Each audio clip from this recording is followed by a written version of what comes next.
ดีครับ0.50เมกะเฮิรตซ์จังหวัดเชียงใหม่นะฮะแล้วก็ท่านผู้ฟังแล้วก็กัลยาณมิตรทุกท่านที่ฟังผ่าน Facebook นะครับไม่ว่าจะเป็นในของพุทธิสิทธิ์รัตนสมบูรณ์รวมไปถึงเรียวเดอะเฮียนแล้วก็ยังมีทางของวัดไฟหินอีกนะฮะอีกสองเฟสรวมไปถึงช่อง YouTube ด้วยนะครับวันนี้ก็ต้องบอกก่อนว่าน่าจะเป็นคือผมอะ เอ่ออยากจะ อยากจะขอเชิญร่วมประกาศอโหสิกรรมนะฮะในวันนี้ก็คือขึ้น15ค่ำคือจริงๆแล้วทุกๆวันขึ้น15ค่ำเนี่ยฮะทางวัดฝายหินนะครับก็จะทำการเรียกว่าอย่าใช้คำว่าพิธีฮะเพราะว่าหลายๆท่านเข้าใจผิดแล้วก็มาที่วัดฝายหินแล้วก็ไปที่ธรรมสถานมหาวิทยาลัยเชียงใหม่ต้องบอกว่าถ้าพิธีเนี่ยจะต้องมีพระภิกษุสงฆ์มาร่วมด้วยแล้วก็จะมีเหล่ากัลยาณมิตรแล้วก็ศรัทธานะฮะก็มากพอสมควรเนี่ยฮะก็จะมาร่วมในส่วนพิธีนั้นด้วยซึ่ง1ปีมีแค่3วันนะจะมีมาฆบูชาแล้วก็วิสาขบูชาแล้วก็รวมไปถึงอาสาฬหบูชาแค่3วันเท่านั้นนะครับเพราะฉะนั้น1ปีจึงมีแค่3วันที่เราจะมีแบบเป็นพิธีเลยแต่ถ้าทุกๆวันขึ้น15ค่ำอย่างวันนี้ฮะนะฮะก็เป็นอีกหนึ่งครั้งนะฮะขึ้น15ค่ำในเดือน9นะฮะอันนี้จะเป็นการใช้คำว่าเรามาร่วมกันประกาศอโหสิกรรมนะครับพิธีนี้เนี่ยใช้คำว่าในการนี้นะฮะมีความสำคัญเช่นไรอย่างวันนี้ถ้าใครที่ได้ทำบุญนะฮะก็ขอโมทนาสาธุด้วยนะครับแต่ว่าท่านใดนั้นที่ไปทำบุญไม่ทันหรือว่าไม่มีเวลาเพียงพอนะฮะตอนนี้ฮะเราสามารถที่จะร่วมบุญได้บุญฟรีมีตรงนี้ไม่จำเป็นจะต้องเสียเงินนะครับเพียงแต่ว่าเรามีทานเป็นที่ตั้งเรามีศีลเป็นกำลังเรามีภาวนาเป็นหลักการเพราะฉะนั้นทั้งหมดทั้งมวลเมื่อมาประกอบกันเนี่ยมันเป็นบุญอันยิ่งใหญ่นะฮะวันนี้พี่เลียวเองครับก็คือผมดีเจเรียวนะครับนะฮะปกติก็จัดรายการอยู่ช่วง5 ทุ่มจนถึงตี 1เป็นรายการผีๆนะครับรายการเดอะเฮียนแต่วันนี้ก็ด้วยความตั้งใจว่าจะจัดทาง Facebook พระอาจารย์บอกว่าไหนๆจะออกแล้วนะออกอากาศเลย โอ้โหก็เอาว่ากัลยาณมิตรใน Facebook นะครับตอนนี้ไม่ใช่เฉพาะท่านแล้วนะคราวนี้จะมีพี่น้องประชาชนแล้วก็ศรัทธาสาธุชนในจังหวัดเชียงใหม่นะครับที่รับฟังการกระจายเสียงอยู่อีกเป็นพันๆนะอย่าใช้คำว่าหมื่นเลยผมคิดว่าเอาแค่หลักพันพอนะฮะ ก็เดี๋ยววันนี้เดี๋ยวเราจะมาร่วมกันนะครับผมมีเวลาพอสมควรยังครับยังเดี๋ยวรอก่อนเพราะว่ายังมีกัลยาณมิตรหลายท่านไม่ทันตั้งตัวแล้วก็วันนี้นี่เองคือที่เชียงใหม่ที่จังหวัดเชียงใหม่เนี่ยฮะทุกๆวันพระขึ้น15ค่ำนะฮะพระใหญ่อย่างเงี้ยเขาจะมีเขาเรียกว่าเป็นอะไรนะขบวนหนุ่มสาวเป็นขบวนบุญนะฮะเรียกว่าทุกวันพระไม่ว่าจะเป็นขึ้น8ค่ำหรือ15ค่ำเขาจะจัดไปตามที่สถานที่ต่างๆนะฮะตามวัดนะฮะวัดนี้เป็นเจ้าภาพทุกวัดก็จะไปร่วมกันนะไปร่วมกันสวดมนต์ไปมีการจัดประกวดต่างๆนานาอันนี้ที่เมืองเหนือที่เชียงใหม่นะครับเขาเรียกขบวนรถด่วนขบวนรถด่วนหนุ่มสาวนะฮะก็จะไปตรงนั้นแต่พอไปถึงเนี่ยก็หนุ่มสาวทั้งนั้นเลยฮะเทวดานางฟ้า นะก็วันนี้ที่พุทธสถานนะฮะหรือว่าตรงที่วัดอุปคุตนั่นเองนะฮะก็เดี๋ยวต้องรอทางนู้นให้ไปถึงก่อนแล้วค่อยเริ่มต้องขออภัยนิดนึงอาจจะเลทนิดนึงนะครับไม่เป็นไรคือที่มาที่ไปเนี่ยต้องบอกก่อนว่าด้วยนะตรงนี้เป็นการประกาศอโหสิกรรมที่เรียกว่าอาศัยกำลังของวันธรรมสวนะฮะที่ช่วยดึงนะครับเหล่าเจ้ากรรมนายเวรของหลายๆท่านนะฮะที่ไม่เคยทำบุญเลย นะฮะหรือว่าบุญเขาทำกันยังไงหรือว่าไม่มีเวลานะฮะบางคนจะใช้คำนี้เสมอว่าไม่มีเวลาจริงๆ24 ชั่วโมงเท่ากันแต่ทำไมคนที่รวยก็รวย นะฮะคนที่จนก็จนนะฮะคนที่ทำบุญก็ทำแต่บุญนะฮะคนที่ไม่ทำบุญก็ไม่ทำบุญเลยนะฮะเกียรติค้านก็เกียรติค้านขยันก็ขยันเท่ากันนะ24 ชั่วโมงเท่ากันแต่ท่านใช้คำว่าไม่มีเวลาจบเลยฮะแต่พอมันมีอย่างหนึ่งณปัจจุบันเนี่ยฮะเราทุกคนไม่มีเวลาแต่มันมีอยู่วันหนึ่งที่ทุกคนจะมีเวลาคือวันนั้นจะต้องมีใครสักคนหนึ่งที่เรารู้จักอันเป็นที่รักไม่ว่าจะเป็นในครอบครัวหรือว่าคนสนิทนั้นหมดลมหายใจลงในวันนั้นงานยุ่งแค่ไหนก็มีเวลาฮะทำไมจึงไม่จัดในช่วงเวลาที่ดีๆฮะให้มันมีเวลาแล้วก็ไปหานะครับเพราะฉะนั้นเนี่ยผมก็จะเจอกับเพื่อนๆเจอกับญาติๆที่แบบครบครันเนี่ยต่อเมื่อเราสูญเสียสมาชิกที่เรารู้จักไป1 คนนะฮะตลอดและทุกคนก็จะมีเวลาโดยเฉพาะอย่างยิ่งคือวันสุดท้าย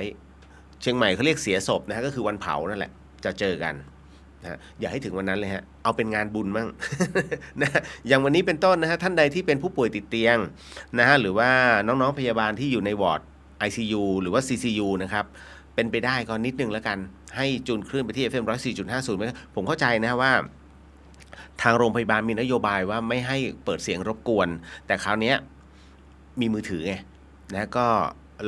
ลองดูแล้วกันนะว่าสถานี 104.5 เชียงใหม่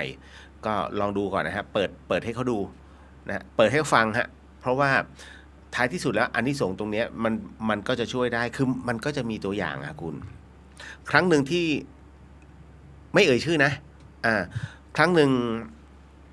ที่โรงพยาบาลภูมิพลนะฮะก็เป็นคนรู้จักกันนะครับแล้วก็เป็นมะเร็งขั้นที่3นะปรากฏว่าวันนั้นพระอาจารย์ภาสกรนะครับท่านทำพิธีอโหสิกรรมพอดีนะครับแต่ว่าท่านไลฟ์สดก็เลยเปิดตรงนี้นะฮะเป็นช่วงอันนั้นตอนนั้นท่านไปที่ยุพุทธนะครับแล้วก็ท่านไลฟ์สดด้วยครับก็เลยได้เปิดตรงนี้ให้เขาฟังแล้วก็บอกเขากระซิบข้างหูเขาเพราะว่าเขาเพลียด้วยฤทธิ์ยาก็เลยบอกว่าฟังแล้วก็น้อมจิตตามเพราะเราไม่มีแรงนะฮะหลวงพี่ภาสกรภูริวัฒโนนะครับท่านก็เริ่มในเรื่องของการกล่าวโหสิกรรมนะฮะพอเสร็จปุ๊บจบสุดท้ายนะฮะท่านก็บอกให้โหสิขอโหสิให้โหสินะฮะพอเสร็จปุ๊บเนี่ยท่านก็จะย้ำว่าเต็มใจไหมนะฮะเขาซึ่งไม่มีแรงอยู่บนเตียงที่โรงพยาบาลภูมิพลเขาพูดขึ้นแบบเบาๆเต็มใจค่ะนะฮะแล้วพอเสร็จปุ๊บเขาลืมตาขึ้นมาคือหมอก็บอกว่าจริงๆแล้วเนี่ยฤทธิ์ยามันจริงๆมันจะต้องนอนเป็นวันน่ะนอนไปอีก3-4 วันน่ะแต่เขาอยู่ๆเขาขึ้นมาแล้วเขาบอกว่ารู้สึกแปลกฮะรู้สึกแปลกว่ามันเหมือนมันมีบางอย่างที่มันหลุดออกไปนะฮะคืออันนี้เล่าให้ฟังเล่าสู่กันฟังนะมันเป็นความอัศจรรย์ที่มันเกิดขึ้นนะฮะในช่วงณเวลาตรงนี้ที่พระอาจารย์ภาสกรนั้นท่านทำพิธีอโหสิกรรมนะฮะวันนี้ผมก็เลยนิดนึงแล้วกันฮะอันเนื่องมาจากว่าท่านเป็นพระพี่ชายแล้วก็ท่านจะเลือกทำเฉพาะวันนะครับดังนั้นวันนี้ขึ้น15 ค่ำผมก็เลยขอเป็นตัวแทนหลวงพี่ท่านนะฮะเพื่อประโยชน์ส่วนรวมของเหล่าพุทธศาสนิกชนก็เลย ขออนุญาตให้พระอาจารย์ท่านเป็นผู้รับรองนะฮะวันนี้ผมศีล8ครับนะฮะเป็นอุโบสถศีลนะฮะเป็นอัฏฐะนะฮะก็พร้อมที่จะในเรื่องของการประกาศอโหสิกรรมนะฮะเดี๋ยวรอสักครู่หนึ่งนะครับเพราะว่าเดี๋ยวผมต้องรอสัญญาณนิดนึงว่าทางนั้นเขาถึงพุทธสถานแล้วหรือยังนะฮะก็เดี๋ยวขออนุญาตนะฮะว่าท่านใดที่เข้ามาเราก็มาพูดคุยกันได้นะในวันนี้นะฮะสาธุค่ะอันนี้ของคุณสาธุนะสวัสดีค่ะคุณเรียวโมทนาสาธุนะคะครับผมโมทนาสาธุฮะวันนี้ฮะหลายท่านคิดว่ามันจะไม่สำคัญนะฮะวันหนึ่งท่านจะเข้าใจว่าทำไมถึงจำเป็นจะต้องอโหสิกรรมนะฮะเพราะว่าเด็กรุ่นใหม่ผมเข้าใจนะเด็กรุ่นใหม่มักจะมีสื่อสังคมออนไลน์เป็นหลักเป็นโซเชียลเป็นหลักนะฮะการพบปะเพื่อนฝูงเป็นหลักนะฮะไม่แปลกฮะไม่แปลกที่หลายๆคนจะไปอยู่ณช่วงตรงนั้น แต่ณตรงนี้สิ่งหนึ่งนะครับที่ที่ใครหลายๆคนบอกว่าชาวต่างชาติไม่เชื่อเรื่อง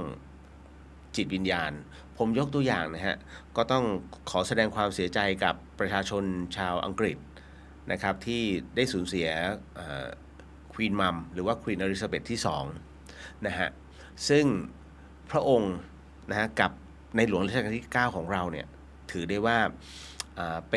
ป็นพระสหายที่ดีต่อกันนะครับแล้วผมเข้าใจความสูญเสียของประชาชนชาวอังกฤษนะซึ่งทุกๆคนก็เข้าใจในความรู้สึกนั้นนะฮะแต่คราวนี้อย่างข่าววันนี้ฮะที่บอกว่าที่พระราชวังตรงที่ควีนมัมนะฮะท่านสวรรคตลงมีสายรุ้งนะฮะสายรุ้งขึ้นมาด้วยกันเนี่ยเป็นสายรุ้งคู่นะฮะชาวอังกฤษก็จะบอกว่าบัดนี้ควีนมัมนั้นได้ไปอยู่กับพระเจ้าจอร์จนะครับซึ่งเป็นพระสวามีของพระองค์ท่านนะเป็นที่เรียบร้อยนะฮะเขามีความเชื่อเช่นนั้นเห็นไหมฮะนะครับเพราะฉะนั้นทั้งหมดทั้งมวลเรื่องราวทั้งหมดมันขึ้นอยู่กับเขาเรียกศรัทธาถ้าเรามีศรัทธากำลังใจจะเกิดขึ้นทันทีนะฮะวันนี้ก็เลยขออนุญาตนะครับกำลังใจแห่งศรัทธานะฮะในการประกาศขอโหสิกรรมของหลวงพี่ภัสกรนะฮะแล้วก็ของพระอาจารย์นพพรรวมไปถึงของอาจารย์แม่ชีเพียงเดือนนะครับแล้วก็ของพระอาจารย์เกียรติณรงค์กิติวัฒโนนะฮะซึ่งเป็นครูบาอาจารย์นะฮะแล้วก็พระอาจารย์สมบัติภูริปัญโยนะฮะทั้งหมดทั้งมวลนั้นนะฮะได้เอามารวบรวมแล้วก็จะไล่เป็นเรียกว่าจะไล่เป็นหมวดหมู่ของครูบาอาจารย์นะฮะไม่มีข้ามขั้นตอนเด็ดขาดนะฮะก็เลยต้องบอกนะตรงนี้นิดนึงนะเดี๋ยวขออนุญาตนะเดี๋ยวขออนุญาตพูดคุยก่อน คุณณัฐศิษย์สาธุโมทนาบุญกับพี่เลียแล้วก็ญาติธรรมทุกท่านครับนะฮะคุณอนัญญพรนะครับสาธุสาธุสาธุครับโมทนาสาธุนะครับก็เดี๋ยวสักครู่นะฮะก็เหนือความคาดหมายให้จริงๆแล้ววันนี้ผมแค่จะทำใน Facebook โอ้พระอาจารย์ออกอากาศเลย ตกใจนะอันนี้น้องเบนสวัสดีเจ้าอ้ายครับผมสวัสดีเจ้านะครับแล้วก็มาถึงคุณหนึ่งเอบีสวัสดีครับพี่เลียวสวัสดีครับอันนี้พี่เกื้อกูลสวัสดีครับคุณเรียวสวัสดีครับพี่บัวลมกราบนมัสการพระอาจารย์สวัสดีน้องเรียวแล้วก็ทุกท่านค่ะสาธุครับนะฮะพี่สุวรรณยาสวัสดีค่ะสวัสดีครับพี่นะฮะขจรศิลป์สวัสดีครับพี่เลียวสวัสดีครับผมนะฮะโอ้วันนี้ท่วมท้นครับนะฮะแล้วก็มาพี่บุญลมไปทำบุญถวายสังฆทานค่ะโมทนาบุญกันค่ะสาธุสาธุสาธุโมทนาสาธุนะครับพี่มาลีสวัสดีค่ะพร้อมค่ะนะฮะเดี๋ยวสักครู่นะครับพี่อันนี้คุณติ๊กสวัสดีค่ะคุณเรียวสวัสดีครับผมนะคุณจินชาญน้อมบุญพระสังฆทานทิพย์รักษาศีล8จิตอาสาปฏิบัติภาวนาถวายทายทานแด่ครูบาอาจารย์ฝากคุณเรียวและกัลยาณมิตรทุกท่านโมทนาร่วมกันนะคะโมทนาสาธุนะฮะก็วันนี้ผมศีล8ยาวฮะยันพรุ่งนี้เลย นะฮะเพื่อการนี้โดยเฉพาะนะครับตั้งแต่เมื่อวานแล้วฮะคุณมนัญญานะฮะสาธุครับสาธุครับพี่นะฮะต้อมสาธุค่ะนะฮะคุณพิมพ์ดาวกราบนมัสการพระอาจารย์สวัสดีคุณเรียวแล้วก็ทุกท่านค่ะสาธุครับพี่อุทิศน้อมกราบนมัสการท่านพระอาจารย์เจ้าค่ะครับผมพระอาจารย์ท่านอยู่ข้างนอกนะฮะสาธุสาธุสาธุนะฮะหลายๆท่านเหมือนมีการอย่างรู้พระอาจารย์อยู่ อันนี้ต้อมสวัสดีครับพี่เลียวสวัสดีครับผมคุณย่าสโนร่วมพิธีโอสิกรรมเสร็จแล้วลาศีล8ครับคุณเลียวยังครับยังฮะเพราะว่าต้องมีเอาออกอีก นิดหนึ่งฮะมันต้องถ่ายออกด้วยครับ คุณนพนะฮะกราบนมัสการระลึกถึงพระอาจารย์สวัสดีครับคุณเลียวแล้วก็ทุกท่านสวัสดีครับพี่นะฮะ ก็เป็นตัวแทนหลวงพี่ท่านนิดหนึ่งนะฮะนะฮะนะโอ้สวัสดีครับพี่ โอ้พี่นุชสวัสดีครับนะฮะสวัสดีค่ะนะคุณปิยรัตน์ให้อโหสิกรรมให้อโหสิกรรมให้อโหสิกรรมขออโหสิกรรมขออโหสิกรรมขออโหสิกรรมสาธุสาธุนะคะสาธุครับ นะครับคือจริงๆเรื่องราวของการให้อโหสิกรรมเนี่ยจริงๆก็อยากจะเล่าอยู่เรื่อยๆนะฮะนะคุณสุชัดคุณสุชัญญาสวัสดีค่ะสวัสดีครับผมนะฮะพี่บุญลมโมทนาสาธุค่ะนะฮะทุกๆครั้งไปอันนี้ผมเน้นนิดนึงนะฮะอย่างที่เราฆ่าคนโดยไม่ตั้งใจหรือตั้งใจนะฮะเป็นการฆ่าแบบการทำแท้งอันนี้พูดกันตรงๆเพราะไม่ต้องอ้อมค้อมดีกว่านะฮะหลายๆท่านเนี่ยอาจจะลูกหลุด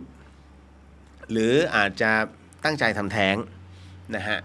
เพราะฉะนั้นเนี่ยทั้งหมดทั้งมวลเป็นชีวิตการปฏิสนธิเกิดขึ้นต่อเมื่อมีการกระดุกกระดิกเกิดขึ้นนะฮะอันนี้ต้องอธิบายให้ฟังก่อนเพราะหลายๆท่านคิดว่าเฮ้ยการท้องแสดงว่าต้องมีชีวิตแล้วเดี๋ยวก่อนท้องน่ะใช่มันเป็นการเขาเรียกว่าเป็นการผสมนะฮะ เมื่อมีการผสมเกิดขึ้นนะฮะเกาะขึ้นนะครับแม้จะมีการผสมกันเกิดขึ้นแล้วอันนั้นจิตยังไม่เข้านะฮะมันเป็นการปฏิสนธิเกิดขึ้นก็จริงแต่เมื่อไหร่ก็ตามที่เริ่มกระดุกกระดิกรับรู้เรารับรู้ส่วนใหญ่คนที่รับรู้คือแม่เมื่อไหร่ก็ตามที่แม่รับรู้ในเรื่องของการเคลื่อนไหวภายในนั่นแหละครับอันนั้นคือครั้งแรกที่มีจิตหนึ่งนะฮะอันเป็นกุศลต้องเป็นจิตอันเป็นกุศลนะที่มาเข้าเนี่ยแต่ถ้าออกไปแล้วโตขึ้นมาเขาเป็นอีกหนึ่งบุคลิกอีกหนึ่งนิสัยเป็นอีกหนึ่งเรื่องนะฮะแต่จิตทั้งหมดทั้งมวลนั้นน่ะที่เข้ามาเป็นจิตอันบริสุทธิ์นะครับเขามาเนี่ยอันนั้นถ้ามีการขยับเกิดขึ้นนั่นแหละครับเป็นชีวิตเรียบร้อยเพราะฉะนั้นถ้าท่านใดที่แท้งก่อนที่การเกิดการขยับขึ้นนะฮะยังไม่มีวิญญาณเข้ามายังไม่ถือนะยังไม่ถือว่าเกิดวิญญาณหรือว่าเกิดสิ่งมีชีวิตขึ้นนะฮะเพราะฉะนั้นนะตรงนี้เองเนี่ยก็เลยต้องบอกว่าให้เข้าใจก่อนนะครับแต่ว่ามันน้อยไงคุณจะรู้ก็ต่อเมื่อมีชีวิตแล้ว ถูกไหมครับนะฮะหลายๆท่านที่ประสบเหตุตรงนี้แล้วก็ทุกๆครั้งที่มาที่ธรรมสถานเนี่ยนะในช่วงของพิธีอโหสิกรรมนะครับไม่ว่าจะเป็นพระอาจารย์รูปใดก็แล้วแต่นะครับที่ร่วมมาตรงนั้นเนี่ยท่านก็จะน้อมบุญด้วยจิตอันเป็นกุศลช่วยได้ในระดับหนึ่งแต่ทั้งหมดต้องเข้าใจนะครับว่ากฎแห่งกรรมยุติธรรมเสมอทำสิ่งใดไว้ก็ต้องน้อมรับมันเพียงแต่ว่าสิ่งที่คุณจะต้องโดนค้อนมันทุบหัวปังนะฮะให้ตายตกไปตามกันมันอาจจะเป็นเพียงแค่ไม้หน้าสามที่ตีแค่เปี้ยงเอาแค่สลบพอแต่ดีกว่าตายถูกไหมฮะนั่นแหละฮะเป็นการชดใช้แต่เมื่อเราขอโหสิไปเรื่อยไอ้ไม้หน้าสามอาจจะกลายเป็นแค่ไม้หุ้มนวมที่ตีปั้งให้พอมึนทำเรื่อยๆฮะเพราะฉะนั้นความดีความชั่ววัดอยู่ที่ความศรัทธาและตัวจิตของเราแค่นั้นเองหลายๆครั้งที่พระอาจารย์ภัสกรก็ท่านก็เมตตาทุกๆครั้งแล้วก็จะให้เรียกว่าไม่ว่าจะเป็นสมุดหนังสือหรือว่าเป็นเครื่องรางนะฮะหรือว่าพระเครื่องนั่นแหละนะที่ท่านให้กับเหล่าศรัทธาที่มานะตรงนั้นนะเพราะว่าให้เป็นเครื่องเตือนสติหนังสือนั้นให้ไว้เพื่อรับรู้ว่าบุพกรรมเนี่ยเวลามันตามทันมันจะตามแบบไหนมันอยู่ในหนังสือเล่มสมดุลโลกสมดุลใจและสมดุลธรรมส่วนในเรื่องของพระนะที่ท่านแจกให้เนี่ยให้เป็นพุทธานุสติเป็นเครื่องเตือนใจว่าเฮ้ยที่ให้ไปนะเข้าพิธีตรงเนี้ยเมื่อเราออกมาดูจำได้ไหมเพราะเราเคยลำบากแล้วมาหาท่านให้พระเอาไว้เพื่อเตือนว่าเอ็งอย่าทำอีกนั่นแหละฮะนั่นคือกุศโลบายที่พระอาจารย์ภัสกรนั้นท่านจะแจกนะฮะเป็นพระเครื่องซึ่งผมเองก็จะรับในส่วนตรงนี้ท่านเอามาอยู่เรื่อยๆว่าถ้ามาทุกๆครั้งในการเข้าพิธีนะ1 ปีมี3 วันก็จะแจกให้นะฮะทุกๆครั้งไปกับการอโหสิกรรมนะฮะก็อันนี้เรียนให้ทราบเบื้องต้นเนาะนะว่าเป็นเช่นนั้นเดี๋ยวนะครับขออนุญาตมาหรือยังเหมือนจะมาโอเคนะฮะขออนุญาตทักทายก่อนเนาะโหดีใจมากพี่นุช นะคุณปิยรัตน์นะครับน้อมรำลึกถึงพระอาจารย์ภัสกรค่ะพุทโธสาธุสาธุสาธุธัมโมสาธุสาธุสาธุสังโฆสาธุสาธุนะฮะพี่มนัญญานะครับ โอ้เป็นรักอมตะนะฮะส่งหัวใจสีดำสีขาวให้คุณคุณเฉลิมศรีสวัสดีค่ะน้องเรียวนะดีใจมากๆค่ะที่ทำอโหสิกรรมเวลานี้ สาธุสาธุครับผมคือเข้าใจฮะเพราะว่าทุกๆวันเนี่ยผมจะมีเวลาช่วงเวลาในการจัดรายการก็คือ5 ทุ่มจนถึงตี 1ผมจะไม่จัดให้เกินถ้าอโหสิกรรมเนี่ยผมจะไม่เกินให้เกินเที่ยงคืนเพราะว่ามันยังอยู่ในคาบวันแต่จริงๆแล้วถ้าคำว่าคาบวันของศาสนาพุทธนะฮะก็คือว่ามันข้ามไปได้ยันตี 5ยัน6 โมงเมื่อไหร่ก็ตามที่เราเห็นใบไม้ยังไม่เป็นสีเขียวอ่ะผมทำได้ทุกเวลาแต่ถ้าเมื่อไหร่ก็ตามเห็นลายมือด้วยแสงธรรมชาติหรือว่าใบไม้เป็นสีเขียวด้วยแสงธรรมชาติเมื่อนั้นหมดเวลาฮะเป็นข้ามวันใหม่เนี่ยครับวิธีการของพระภิกษุสงฆ์ที่ต้องบอกว่าเนี่ยนะฮะเกิดขึ้นนะฮะก็มาวันนี้เร็วครับเพราะวันนี้ไม่มีคิวผมเนี่ยในช่วงของรายการเดอะเฮียน ก็เลยพระอาจารย์เอาลงนี้เลย ขอไว้ให้แล้วถึง2 ทุ่มฮะ นะฮะพี่วนวัน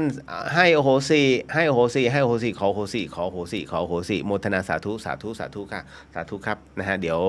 เราก็มาร่วมกันนะฮะพี่สุวรรณยาสาธุสาธุค่ะป้าแก้วสวัสดีค่ะสวัสดีครับป้าแก้วนะฮะก็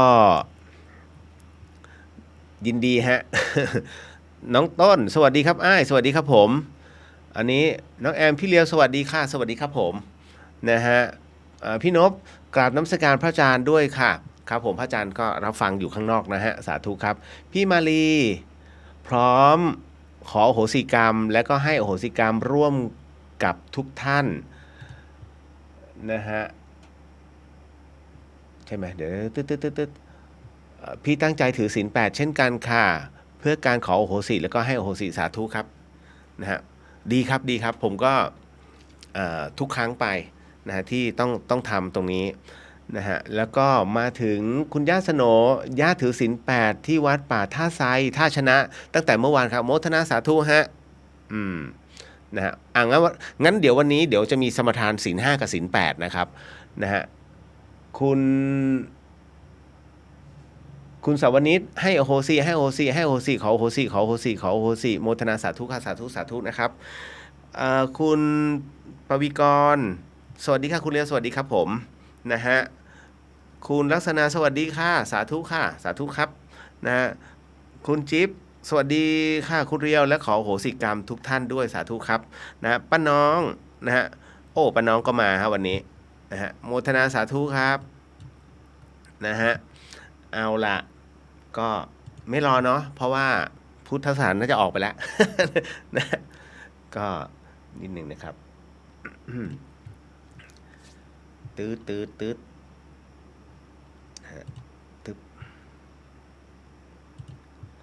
เดี๋ยวขออนุญาตไปยาวเลยนะฮะเพราะว่าเป็นการ ให้โอโหสิพร้อมเนาะเดี๋ยวขออนุญาตจิบน้ำนิดนึงครับไม่ว่ากันเนาะ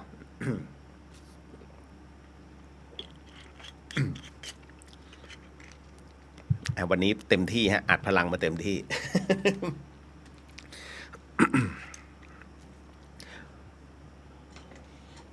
ต้องเตียวแก้วน้ำกรวดน้ำตอนจบหรือเปล่าคะได้ครับนะฮะแล้วแต่นะฮะ พร้อมนะครับก็คุณผู้ฟังที่ฟัง FM 104.50 เมกะเฮิรตซ์ครับตอนนี้ท่านกำลังฟังในช่วงของที่จะนำกล่าวในการประกาศให้อโหสิกรรมกับเจ้ากรรมนายเวรในวันนี้ครับเป็นวันพระเสียเวลาแค่ประมาณ40 นาทีนะฮะแล้วผมเชื่อมั่นว่า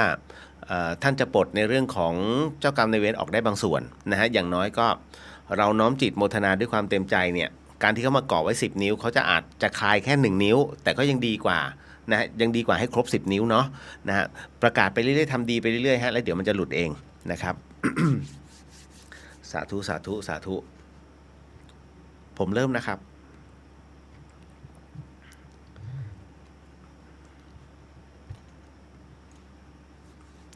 ขออนุญาตนะครับอยากให้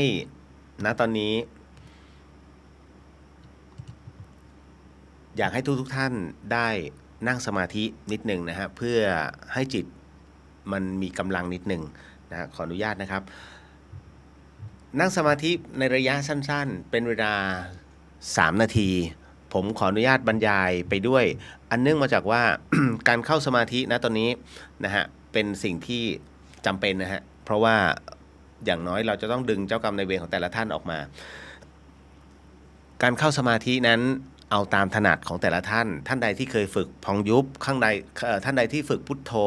นะฮะท่านใดที่ท่านฝึกกรรมฐานน้ำเย็นรวมไปถึงท่านใดที่เคยฝึกในสายของมโนมยิทธินมพัทธะนะฮะก็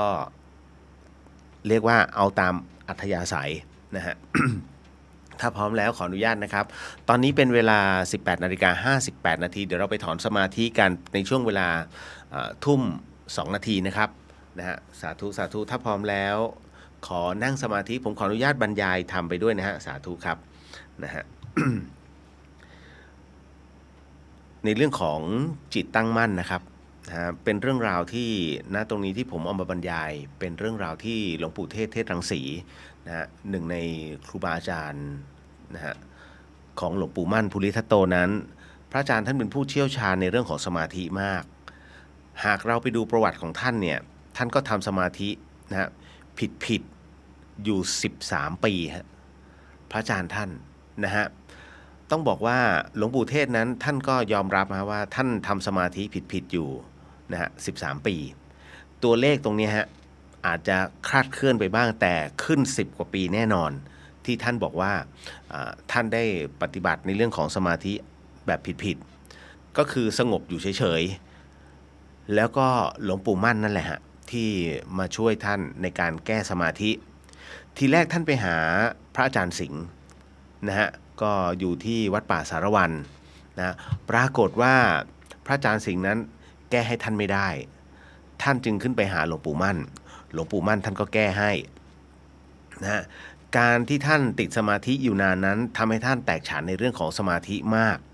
สมาธิอย่างโน้มสมาธิอย่างนี้ฮะรู้เยอะในบรรดาครูบาอาจารย์ที่หลวงพ่อรู้จักหลวงปู่เทศเชี่ยวชาญในเรื่องของสมาธินานาชนิดมากมายฮะบางทีหลวงพ่อท่านก็เจอสมาธิแปลกๆพอไปถามท่านก็บอกให้ทำไปเลยบอกว่ายุคนี้ไม่มีใครเขาทำแล้วทำไว้จะได้หัดรู้นะจะได้มีประโยชน์ในระยะยาวหลวงปู่เทศนั้นท่านแยกสมาธิออกเป็นด้วยกัน2 กลุ่มฮะคุณผู้ฟังกลุ่มสมาธิชนิดสงบเฉยๆท่านเรียกว่าตัวฌานและกลุ่มสมาธิที่จิตตั้งมั่นท่านเรียกว่าสมาธิอันนี้เป็นศัพท์ที่ท่านบัญญัติขึ้นเองสมาธิชนิดสงบนั้นมันก็คืออลมณูปนิชฌญาณสมาธิชนิดตั้งมั่นเจริญปัญญาได้ในตำรานั้นเรียกว่าลัคขณูปนิชฌญาณนี่ครูบาอาจารย์ท่านไม่ได้อ่านปริยัติไม่ได้เรียนอภิธรรมท่านก็ใช้คำสมมุติเอาคำนี้มาแทนสภาวะอย่างนี้ท่านสอนถูกเป๊ะเลยสมาธิมันมี2 ส่วนหนึ่งสงบส่วนหนึ่งสงบและตั้งมั่นสมาธิที่สงบท่านแยกได้3 ชนิดแล้วท่านไปยืมโทรศัพท์นะฮะหรือว่าขออภัยท่านไปยืมศัพท์เกี่ยวกับภวังค์นะมาใช้ท่านเรียกภวังคบาทหมายถึงจิตมันวูบลงไปในช่วงขณะนั้นนะฮะเป็นสภาวะที่หลายๆท่านเจอกันอยู่นะฮะว่านั่งแล้ววูบลงไปในช่วงขณะนั้นแล้วมันก็จะขึ้นมาเขาเรียกว่าภวังคจรณะคือมันวูบลงไปแล้วมันก็ไปเคลื่อนอยู่ข้างในภวังคุปเฉทะมันวูบอยู่แล้วมันก็เคลื่อนขึ้นมารับอารมณ์ภายนอกอันนี้แหละท่านพูดถึงลีลาเวลาที่จิตมันสงบเวลาจิตมันสงบเฉยๆจิตมันจะวูบรวมลงไปถ้าไม่ชำนาญเวลาลูบลงไปนั้นมันจะเด้งขึ้นมาทันทีแล้วเราก็จะตกใจนั่งอยู่มันมีอาการเหมือนตกเหวอะไรอย่างนี้มันตกใจจิตก็ดีมันก็จะหลุดออกมาจากสมาธิเลยถ้าชำนิชำนาญตรงที่วูบลงนี้จะลงนิ่มๆเหมือนคนขับเฮลิคอปเตอร์ลงนิ่มๆถ้าลงไม่เป็นเหมือนขับเรือบินไม่ค่อยเก่งกระแทกรันเวย์โครม กระแทกแล้วเด้งขึ้นสะท้อนนี่ถ้าลงนิ่งๆตรงที่จิตรวมลงไปท่านเรียกว่าภวังคบาทนั่นก็คือ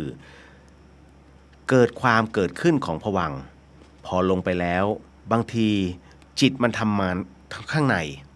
มันเคลื่อนมันคล้ายๆมันฝันอยู่ข้างในอันนี้ท่านเรียกว่า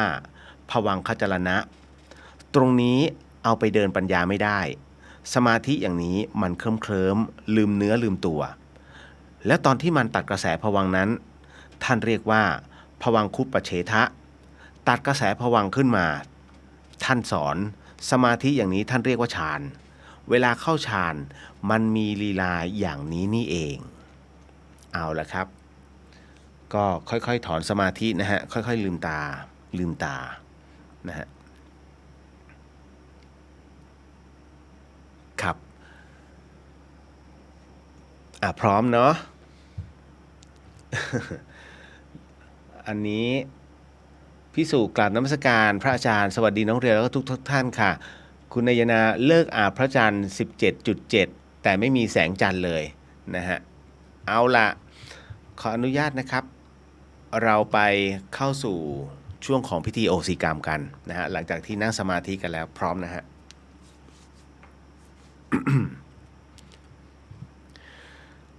ขอบรมพุทธานุญาตแด่องค์สมเด็จพระสัมมาสัมพุทธเจ้าทุกพระองค์พระอาจารย์นพพรอาทิตย์จวังโสพระอาจารย์สมบัติภูริปัญโยท่านอาจารย์แม่ชีเพียงเดือนธนสารพิพิธพระอาจารย์เกียรติณรงค์กิติวัฒโนและพระอาจารย์ภาสกรภูริวัฒโนผู้เริ่มต้นในการขอประกาศอโหสิกรรมให้กับเราพรหมเทพเทวดาทั้งหลายสรรพสัตว์สรรพวิญญาณทั้งหลายให้ได้มาร่วมเมตตาให้อโหสิกรรมกับเราผู้ร่วมประกาศและโมทนาความดีอันเป็นเมตตาและมหากุศลในครั้งนี้ขอจงประทานอนุญาตด้วยเถิดขออนุญาตให้ข้าพเจ้านั้นได้เป็นตัวแทนพระอาจารย์ภาสกรภูริวัฒโนนำประกาศอโหสิกรรมให้กับกัลยาณมิตรและก็ศรัทธาสาธุชนเหล่าพุทธศาสนิกชนทั้งหมดทั้งมวลในวันพระวันนี้ครับสาธุสาธุสาธุขอบูชาพระรัตนตรัยฮะท่านใดที่กล่าวไม่ได้ให้น้อมจิตตามนะฮะอะระหังสัมมาสัมพุทโธภควาพุทธังภควันตังอภิวาเทมิกราบสวากขาโตภควตาธัมโมธัมมังนามาสามิกราบสุปฏิปันโนภควโตสาวกสังโฆสังฆังนะมามิกราบต่อไปจะเป็นการชุมนุมเทวดาก็ขอให้ทุกท่านกำหนดจิตกำหนดใจใครก็ตามที่เคยเป็นพี่เป็นน้องเป็นผู้ที่มีพระคุณกับเราเป็นเจ้ากรรมนายเวรของเราบัดนี้เรามีจิตอันเป็นมหากุศลที่จะประกาศให้อโหสิกรรมเพื่อเป็นธรรมทายทานจึงขอเชิญท่านทั้งหลายเหล่านั้นมาร่วมเป็นสักขีพยานแล้วก็มาร่วมโมทนาและหากท่านใดที่มีจิตอันเป็นมหากุศลในการร่วมให้อโหสิกรรมไปพร้อมๆกับเราก็ขอเชิญด้วยเอาละฮะทุกท่านก็ขอให้กำหนดจิตตามนะครับเป็นการชุมนุมเทวดาฮะสมันตาชกวาเรสุอัตราคาชันตุเทวตาสัทธมังมุนิราชาสาสุนันตุสักโมกรังสักเคกาเมจรูเปคิริสิขรตเตจันตาลิเควิมาเนทิเปรเทจะคาเมตรุวนาคาเนเคหาวัตุมหิเคเตปุมมาจายันตุเทวันชาราธารเวสเมยาคาคันธาพนาอาคาม ติทันตาสันติเกยังมุนีวรวจนังสาทโวเมสุนันตุนธรรมสวนกาโลยามพทันตานธรรมสวนกาโลยามพทันตานธรรมสวนกาโลอายามพทันตาท่านใดที่กล่าวทันนะฮะก็ให้ว่าตามท่านใดที่กล่าวไม่ทันให้น้อมจิตตามนะครับโมทนาสาธุโมทนาสาธุโมทนาสาธุขอพระบรมพุทธานุญาตขอพระองค์ทรงประกาศพระวโรกาสนี้ให้ข้าพระพุทธเจ้าและคณะพร้อมด้วยพรหมเทพเทวดาทั้งหลายสรรพสัตว์ทั้งหลายสรรพเจ้ากรรมนายเวรทั้งหลายได้ทำพิธีขออโหสิกรรมในกรรมทั้งหลายทั้งปวงที่ข้าพเจ้าทั้งหลายได้เคยประมาทล่วงเกินแก่องค์พระศาสดาสัมมาสัมพุทธเจ้าพระธรรมเจ้าพระอริยสังฆเจ้าท่านผู้ทรงคุณพระคุณความดีและบารมีธรรมทั้งหลายด้วยกายก็ดีด้วยวาจาก็ดีหรือแม้ด้วยใจก็ดีนับแต่อดีต16อสงไขยแสนกันจนถึงปัจจุบันชาติเพื่อความหมดเวรสิ้นกรรมเพื่อมรรคผลนิพพานและความวิมุตติหลุดพ้นได้โดยง่ายในฉับพลันนี้ด้วยเถิดนะโมตัสสะภะคะวะโตอะระหะโตสัมมาสัมพุทธัสสะนะโมตัสสะภะคะวะโตอะระหะโตสัมมาสัมพุทธัสสะนะโมตัสสะภะคะวะโตอะระหะโตสัมมาสัมพุทธัสสะสัมมาสัมพุทโธประมาเทนะทวารตเยนะกตังสัพพังอปราทังขมตุโนพันเตสวาขาโตภควตาธัมโมปมาเทนะทวารตเยนะกตังสัพพังอปราทังขมตุโนพันเตสุปฏิปันโนภควโตสาวกสังโฆปมาเทนะทวารตเยนะกตังสัพพังอปราทังขมตุโนพันเตรัตนตเยปมาเทนะทวารตเยนะกตังสัพพังอปราทังขมตุโนพันเตสังโฆอริยสังโฆปมาเทนะทวารตเยนะกตังสัพพังอปราทังขมตุโนพันเตเถเรมหาเถเรปมาเทนะทวารตเยนะกตังสัพพังอปราทังขมตุโนพันเตทานบารมีทานอุปบารมีทานปรมัตถบารมีศีลบารมีศีลอุปบารมีศีลปรมัตถบารมีเนกขัมมะบารมีเนกขัมมะอุปบารมีเนกขัมมะปรมัตถบารมีปัญญาบารมีปัญญาอุปบารมีปัญญาปรมัตถบารมีวิริยะบารมีวิริยะอุปบารมีวิริยะปรมัตถบารมีขันติบารมีขันติอุปบารมีขันติปรมัตถบารมีสัจจะบารมีสัจจะอุปบารมีสัจจะปรมัตถบารมีอธิษฐานบารมีอธิษฐานอุปบารมีอธิษฐานปรมัตถบารมีเมตตาบารมีเมตตาอุปบารมี เมตตาปรมัตถบารมีอุเบกขาบารมีอุเบกขาอุปบารมีอุเบกขาปรมัตถบารมีญาณสัมปันโนปมาเทนะทวารตเยนะกตังสัพพังอปราทังขมตุโนพันเตญาณวิมุตติบารมีญาณวิมุตติอุปบารมีญาณวิมุตติปรมัตถบารมีญาณสัมปันโนปมาเทนะทวารตเยนะกตังสัพพังอปราทังขมตุโนพันเตมรรคผลนิพพานบารมีมรรคผลนิพพานอุปบารมีมรรคผลนิพพานปรมัตถบารมี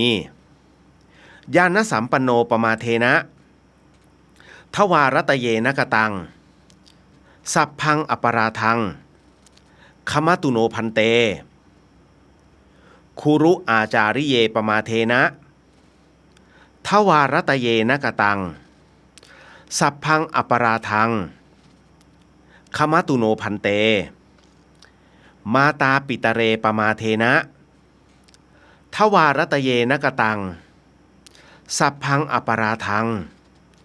ขมตุโนพันเตโมทนาสาธุโมทนาสาธุโมทนาสาธุขออัญเชิญพรหมเทพเทวดาสรรพสัตว์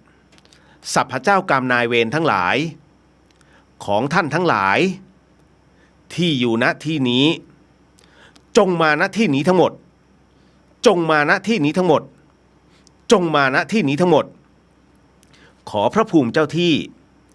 ที่ดูแลณที่นี้หรือที่พักอาศัยของทุกท่าน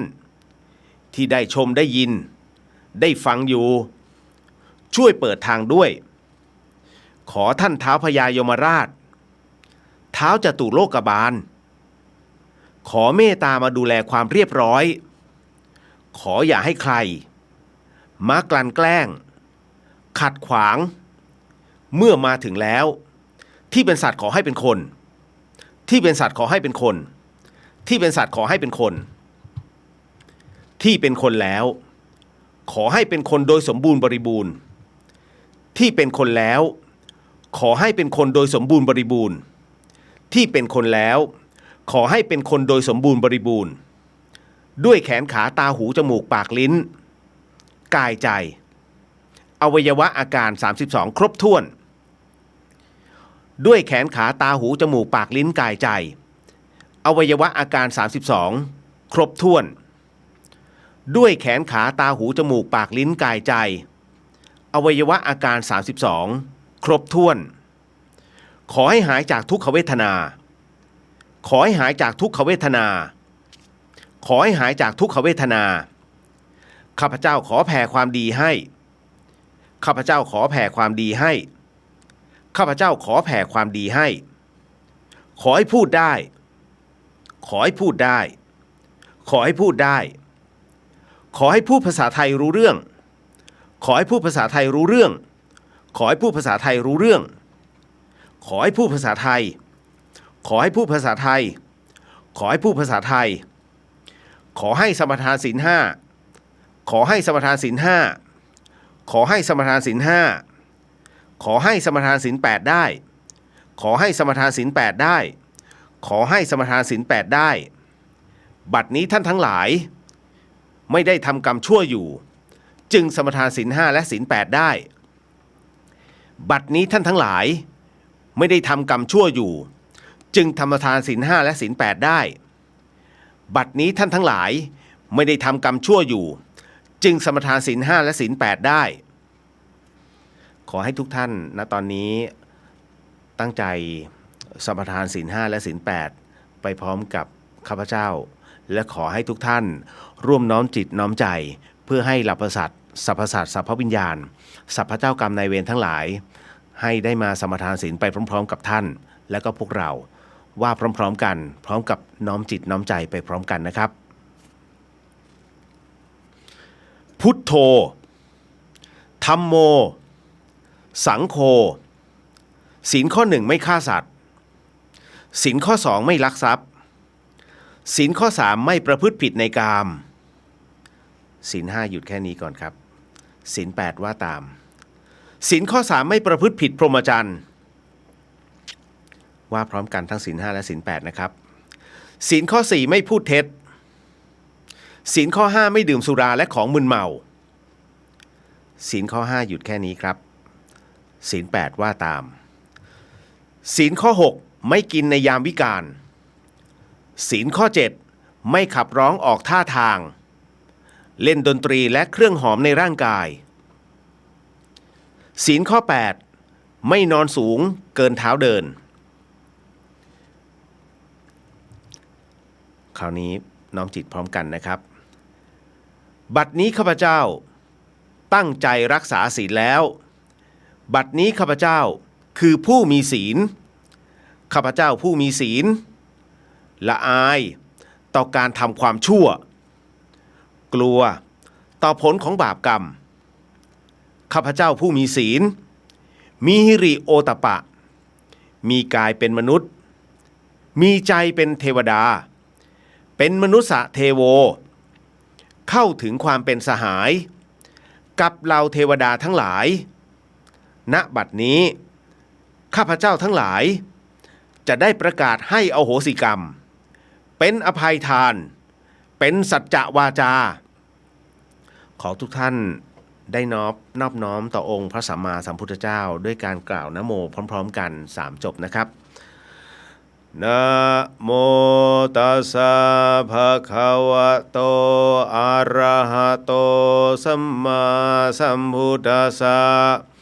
นะโมตัสสะภะคะวะโตอะระหะโตสัมมาสัมพุทธัสสะนะโมตัสสะภะคะวะโตอะระหะโตสัมมาสัมพุทธัสสะต่อไปนี้จะเป็นการว่าอโหสิกรรมในบทของพระอาจารย์ภัสกรนะฮะขอให้ทุกท่านว่าตามหรือว่ากำหนดจิตตามครับข้าพระพุทธเจ้าทั้งหลายขออาราธนาพระสัมมาสัมพุทธเจ้าพระธรรมเจ้าพระอริยสังฆเจ้า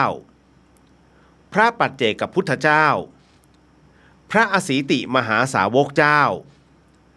พระอรหันตสาวกเจ้าทุกพระองค์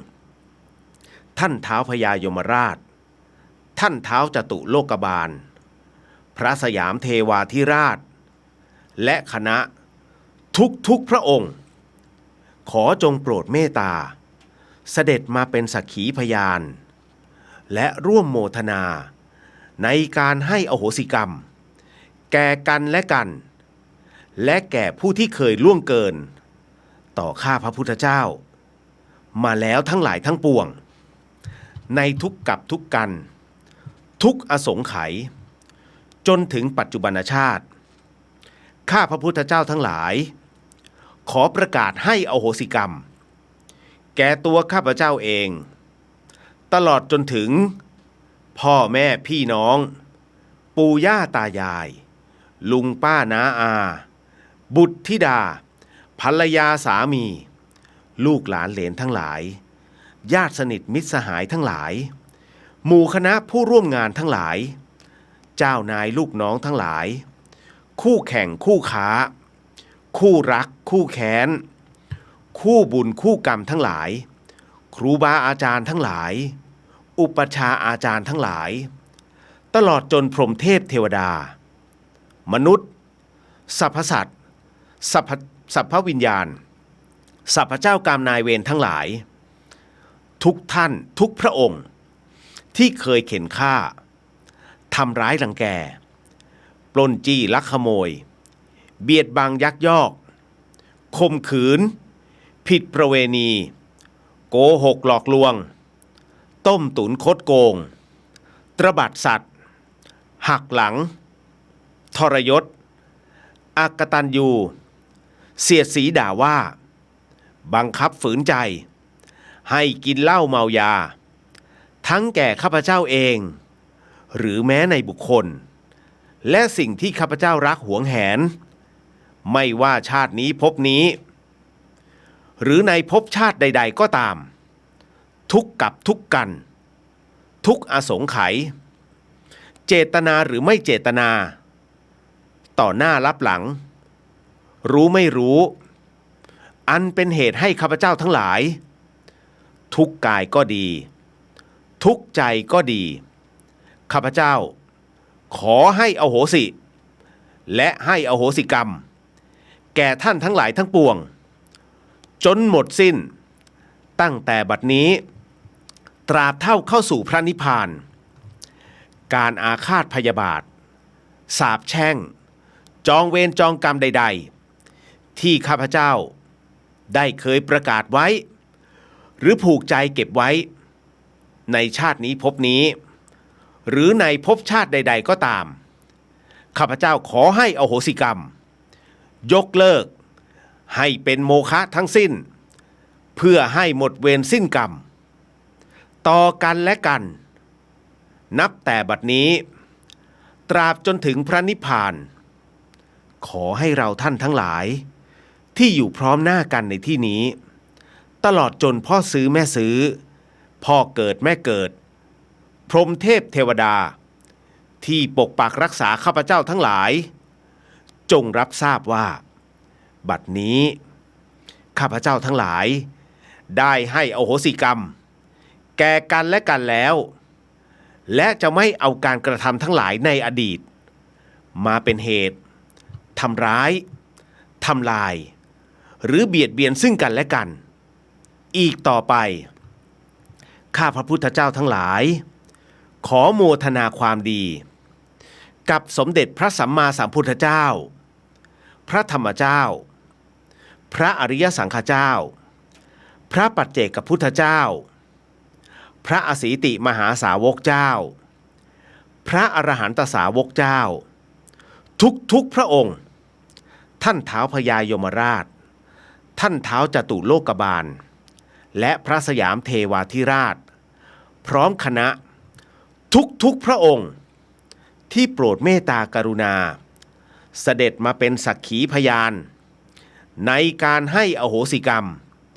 ของข้าพระพุทธเจ้าทั้งหลายโมทนาสาธุโมทนาสาธุโมทนาสาธุด้วยอานิสงส์แห่งการให้อโหสิกรรมนี้ขอให้เจ้ากรรมนายเวรทั้งหลายทั้งปวงของข้าพเจ้าจงกรุณาให้อโหสิกรรมแก่ข้าพระพุทธเจ้าโดยง่ายเถินโมทนาสาธุโมทนาสาธุโมทนาสาธุขอให้กรรมทั้งหลายทั้งปวงจงเป็นอโหสิขอให้กรรมทั้งหลายทั้งปวงจงเป็นอโหสิขอให้กรรมทั้งหลายทั้งปวงจงเป็นอโหสิขอให้วิบากกรรมชั่วและโรคภัยทั้งหลายทั้งปวงจงยุติการส่งผลขอให้วิบากกรรมชั่วและโรคภัยทั้งหลายทั้งปวงจงยุติการส่งผลขอให้วิบากกรรมชั่วและโรคภัยทั้งหลายทั้งปวงจงยุติการส่งผลขอให้วิบากกรรมดีทั้งหลายทั้งปวงจงส่งผลสำเร็จ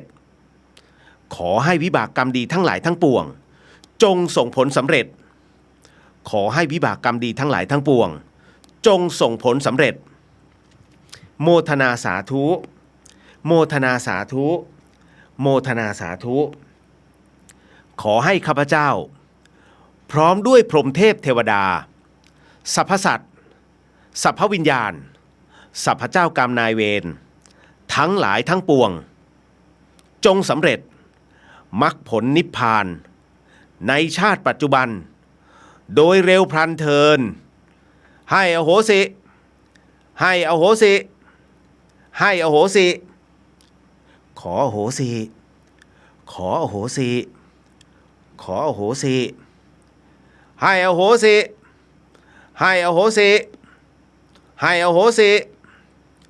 ขออโหสิขออโหสิขออโหสิให้อโหสิให้อโหสิให้อโหสิสาธุสาธุสาธุอนุโมทามิ เต็มใจให้ไหมฮะสุดหัวใจใช่ไหมครับให้ทุกท่านหันไปโมทนานะฮะพ่อแม่พี่น้องญาติสนิทมิตรสหายเพื่อนฝูงนะครับที่อยู่ข้างๆด้วยนะขอโอโหสิและผมก็ขอโอโหสิออนไลน์ฮะสำหรับคุณผู้ฟังที่ฟังทาง FM 104.50 เมกะเฮิรตซ์ก็ขอโอโหสินะครับให้โอโหสิด้วยเช่นกันนะฮะคุณผู้ฟังที่ฟังในช่อง Facebook หรือว่าในช่อง YouTube นะฮะก็ในนามของผมเองรวมไปถึงธรรมสถานและหลวงพี่ภัสกรก็ขอโอโหสิแล้วก็ให้โอโหสิทุกท่านนะครับนะขอโอโหสิให้โอโหสิขอโอโหสิให้โอโหสิทุกท่านครับสาธุสาธุสาธุนะฮะก็เดี๋ยวมารีเซ็ตกันใหม่นะฮะในเรื่องของทุกคนมีสิทธิ์พลาดพลั้งนะฮะทุกคนมีสิทธิ์ที่ผิดพลาดนะครับดังนั้นทั้งหมดทั้งมวลนะเราก่อกรรมโดยไม่รู้ตัวก็ไม่เป็นไรนะวันนี้เรามาร่วมการประกาศให้โอโหสิกรรมมันจะคลายลงผมขออนุญาตนิดนึงนะฮะเพราะว่าเมื่อกี้ช่วง ประกาศให้โอโหสิกรรมมีมาทักทายเดี๋ยวขออัญเชิญกลับก่อนเนาะสาธุสาธุสาธุ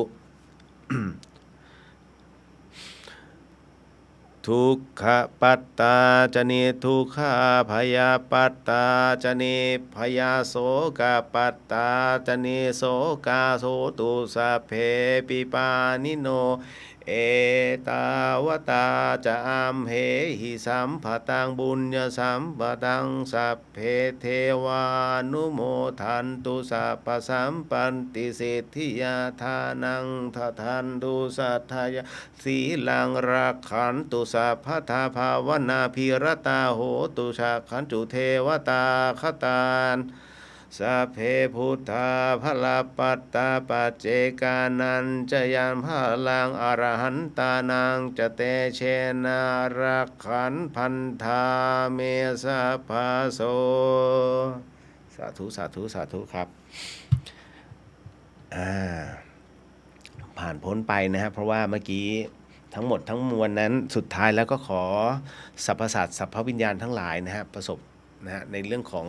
ที่ประสบทุกข์จงพ้นทุกข์ที่ประสบภัยก็ขอจงพ้นภัยที่ประสบจากความโศกความเศร้าก็ขอจงพ้นความโศกนะฮะแล้วก็ขอเทวดาทั้งปวงนั้นได้อนุโมทนานะซึ่งบุญนะทั้งหลายทั้งปวงที่เป็นสมบัติอันที่ตัวท่านทั้งหลายได้สร้างสมเอาไว้นั้นให้รัดเข้ามานะให้ประสบผลสำเร็จแห่งสมบัติทั้งปวงของท่านนั่นเองนะเดี๋ยวขออนุญาตในส่วนของการกรวดน้ำนิดนึงนะฮะยะถาให้ผีสัพพีให้คนนะครับสาธุสาธุสาธุจดน้ำนะฮะ ถ้าใครไม่มีขวดน้ำใกล้ๆเป็นการกรวดแห้งไปนะฮะยะทาวาริวหาปุราปาริปุเรนติสาคารังเอวเมวะอิโตตินังเปตานังอุปกปติอิชิตังปฏิตังตุมหังกิปเมวะสมิสันตุสัพเพปุเรนตุสังกปาจันโดปนารโสยดามณิโชติรโสยดามสัพพิติโยวิวันชันตุสัพพโรโกวินันสันตุมาเตภวาวันตรายโยสุขีติกายุโกภวันอาภิวาทนาสิริสนิจังวุฒาปัจจายโนจัตตารโอธรรมวัฏันเตอายุวันโนสุขังภาลังสาธุสาธุสาธุครับเรียบร้อยเนาะนะฮะเดี๋ยวเราก็พูดคุยกันเพราะว่าผมมีเวลา20กว่านาที นะฮะท่านใด ที่มีธุระนะครับก็ไม่เป็นไรเพราะว่าอันนี้ยังอยู่ในช่วงเวลาของFM 104.50 เมกะเฮิรตซ์นะครับก็เดี๋ยวไม่เป็นไรก็เดี๋ยวมันมีคำถามมากมายฮะที่อะไรๆท่านถามเอาไว้ขออนุญาตนะครับเพราะว่าผมก็ลืมเลยนะฮะ นิดนึงฮะตีนะฮะตีสลันวิทย์สวัสดีครับพี่เรียโมทนาสาธุนะฮะโมทนาสาธุครับนะฮะคุณเจสวัสดีค่ะสวัสดีค่ะนะฮะอันนี้คุณจันโมทนาสาธุนะฮะโมทนาสาธุสาธุสาธุนะฮะคุณกุญชยาโมทนาสาธุให้โอโหสิขอโหสิเช่นกันครับให้โอโหสิขอโหสิเช่นกันฮะพี่ผ่องศรีนะฮะพี่ผ่องศรีโมทนาสาธุสาธุสาธุโมทนาสาธุเช่นกันนะฮะพี่มนัญญาสาธุสาธุให้โหสิขอโหสิโมทนาสาธุเช่นกันครับพี่โมทนาสาธุให้โหสิและขอโหสิเช่นกันนานาสารธรรมให้โหสิ นะฮะขออโหสิสาธุนะฮะขออโหสิแล้วก็ให้อโหสิเช่นกันนะครับนะฮะคุณวริศนันท์นะฮะขออโหสิให้อโหสิเช่นกันครับขออโหสิและให้อโหสิคุณวรัชยาคุณจิ๊บนะฮะให้อโหสิขออโหสิค่ะเช่นกันครับพี่ขออโหสิแล้วก็ให้อโหสิเช่นกันครับเอ่อคุณคุณแสนสุขนะฮะขอให้อโหสิขออโหสินะฮะเช่นกันครับขออโหสิแล้วก็ให้อโหสิเช่นกันสาธุสาธุขออโหสิให้อโหสิโมทนาสาธุค่ะเช่นกันครับขออโหสิและให้อโหสิเช่นกันครับอันนี้น้องคุณกนกวานสวัสดีค่ะพี่เลียโมทนาสาธุสาธุค่ะเช่นกันครับโมทนาสาธุนะฮะต่อมาอันนี้บ้างนะฮะเพราะว่าเมื่อกี้ก็นะอย่างที่กล่าวไว้โอ้โหนี่เยอะมาก เนี่ยเดี๋ยวผมขออนุญาตพับอันนี้นิดนึงฮะ เดี๋ยวถ้าตอบไม่ทันเดี๋ยวผมขออนุญาตนะเพราะว่าข้อความมันเลยยาวแล้วผมไม่สามารถลูดลงมาให้ทันนะฮะพี่มนัญญาโมทนาสาธุเช่นกันครับสาธุสาธุหญิงพัฒนะครับโมทนาสาธุเจ้าสาธุเช่นกันครับพี่นัทนานขอมีส่วนร่วมในบุญครั้งนี้ด้วยสาธุสาธุเช่นกันครับขอโหสิให้อโหสินะฮะคุณเบนสาธุค่ะสาธุเช่นกันนะครับน้องต้นให้อโหสิและขออโหสิทุกท่านครับเช่นกันครับขออโหสิและให้อโหสิเช่นกันนะครับคุณปริญญาขออโหสิให้อโหสิกับทุกท่านด้วยนะครับโมทนาสาธุเช่นกันครับขออโหสิแล้วก็ให้อโหสินะฮะคุณอันนี้คุณพี่เฉลิมศรีเต็มใจให้อโหสิขออโหสิเช่นกันครับขออโหสิแล้วก็ให้อโหสิคุณจินชาเต็มใจให้อโหสินะฮะแล้วก็ขออโหสิสุดหัวใจ